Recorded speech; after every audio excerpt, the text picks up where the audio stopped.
ভালো মানুষ থাকলে তো ভালোভাবে থাকতে দেয় না। এখন যদি গেলে মাইসেক যদি গেলে চাই মানুষ দেয় না, তাহলে আমার 7-8টা সালপাল, তাহলে আমি কি করে খাবো?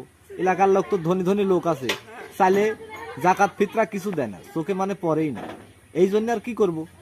এখন আমার এই বাধ্যগত একজনের কাজ করুন, তে করছে টিকা পয়সা নাই, একটা ব্যবসা আছে, চুরি করা ব্যবসার মতো শান্তি নাই, টিকা পয়সা লাগে না। এই জন্য আমাকে কইছে আমি এই জন্য কাঁঠাল চুরি করতে চাইছি। এখন সেদিন কাঁঠালে কিন্তু ধরা পড়লে কিন্তু মায়ের আছে যে আমি কাঁঠাল চুরি করি।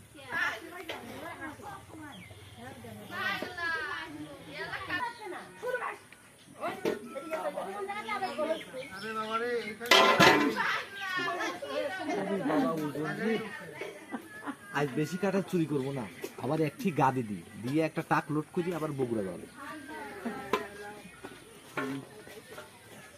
আচ্ছা